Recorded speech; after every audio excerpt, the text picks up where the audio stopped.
Okay, so hello everyone. Just an update on the RizomUV Livelink. So the step have a little bit changed. If you take a look at the menu now, I've made a LiveLink Direct action. So this one regrouped the three different steps that you have there. So we will pass through this right now. So I will just disable the instances and work on this mesh, for example. So on this one, I have a UV map for the albedo and one for the light map. Okay, so we'll do a pack on this. So this one is the pack from RizomUV. So I will just do it again for a repack from Modo, just to make a new map for the purpose. So yeah, the steps have not so much changed, but the macros now are more interesting to use. So you have a one-click options or the three different click options that lets you copy different maps. So here I have a texture map that is dedicated to albedo and one for the light map, and you may have more UVs if you want. So here I wait for Modo to pack everything for this object. Okay, so now we have a new pack from Modo. So it looks fine, probably, but the gaps in between the different islands and the border of the UV map maybe not good for game content. It should be really precise, and at least there's not so much control on the packing. Even if you gap by a pixel, it just pack a margin here on the border, but not always correctly on the islands. So anyway, I have this element selected and a UV map selected. Okay, so here we can start using the macro. So we set the source, so it will put some tags on the item, and then we will launch the next step, the number 2, go RizomUV. So now we save this as an FBX. Keep the name Rizom, but you may use whatever you want. So now we are in Rizom. We can select, so we have disparity with the textile density, so I will just share the same textile density for everything. Define an orientation limitation for the maps and the spacing of this amount here. So what I can do, also the margin will be 8, not 4. So now, as I have all my different islands in the texture map, I will pack everything just for the purpose, but should do this also on the light map. Yeah. Okay, so I will do this on the light map and on the texture. Okay, so here we will pack everything. So Shift P, in my case, will not change the orientation. Okay, so we have this update, and so now we have the packing for everything with the same textile density from RizomUVs, and here we have the old packing from Modo. Okay, so we can save this, and so now we have a specific value of 8 pixels on this side, okay, of the border of the UV, and here we have 16 pixels in between the different elements.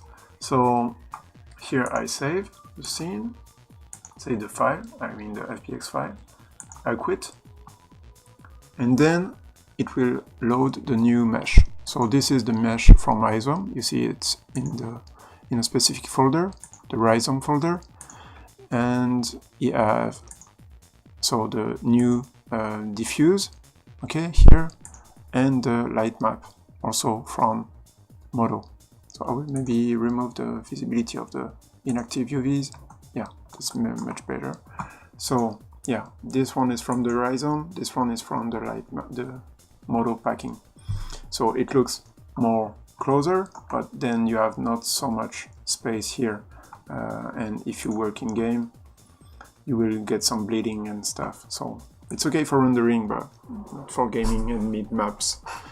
So yeah, so now you have the ability to select a texture. So now I will select this texture UVs and use the macro to update this one, but only this one, okay, the last selected. So if I do that, I go to the menu and update UVs. So number 3, update UVs. So it will update the UVs and delete the previous imported mesh. So it's still, I cannot read off the group, so I will just select it and delete it. And now I can see that I have the new UV map from Rizom, and this one is the packing from Modo. Okay, so it works this way, but as you can see, it deletes the macro, delete the original one. So you may didn't want this and do your copy paste as you wanted precisely. So I will go back. If I can do the, okay, I'm not in the correct keyboard language. Okay, so I go back. Now I still have the original, I mean not the original, the Rizom result. So I can say, okay, maybe the light map that is packed on this UV texture set is okay. So I can maybe go back to the UV tab. Here I will not, I didn't have the copy paste stuff here, I think. So I will just stay there, and yeah, you can see now the packing also. So yeah, we correct the OpenGL color. Okay, so now it's okay. So I can select the newest Rizom mesh, copy the UVs, copy UV position, okay, there, and select back the original mesh. So I will set it again visible. So now we have the old one. So this one have this UV map for the diffuse, because this one have a higher textile density than those parts that I didn't care. So I will jump to the light map, and here we have the light map from Modo, okay? The packing from Modo. So now, as I'm here, I can go and paste UV position using selection. And now I have the new UV map. So if you do this way and skip the update UV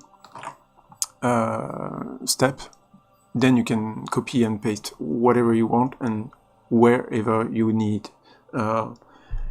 On this macro, the macro with the update UV, it will update only the 00 texture UV set. So, and also it will delete the sources. So I might create another one without removing the original one. So if you get messed up, probably you can go back this way. But yeah, so I will go back now and present the one-click button. So I will just revert this one.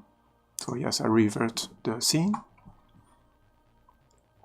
It may take some time to reload the full scene. But as you can see, it works inside a scene that have many different items. So it's much better and much simple to update this way. So again, selecting this one. I think that this, yeah, that's a mesh item after I have the instance out there.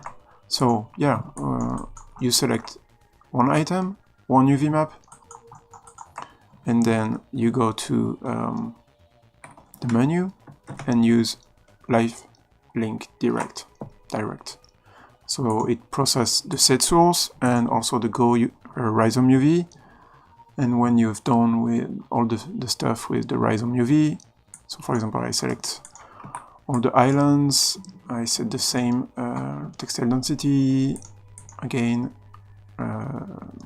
defined orientation as a maximum, and define the margin to 8, select them back, Shift P, I pack them using just 90 degrees maximum possibilities. Okay, so now as I have the pack in this texture, I can go back and save, close it, and it will continue the macro and update the UVs. So now as I'm here, you see I have the newest UVs, but it's working also only on the 00 underscore texture. So in my case, because I should explain this, on the application menu in the preferences of Modo, you can define your own name. As I'm using Unity, I do many stuff on Unity, I prefer to have the number first of the UV set, because there's no numbers here. This is just naming things. So I have this habit to define 00 for the first UV set, and the second UV set will get another name with 01, etc. So in my case, all my macros are designed to use this. So if I open the macros, I will just open them not this way, but with the editor. So I can go back to the kit folder. So for you, for your own setup, your own I can say preferences, you should edit those macros. So the set source and the update UVs. Maybe just the set source. Okay, so I launch it. I didn't want it to do this. I will again open it, but now with the Notepad.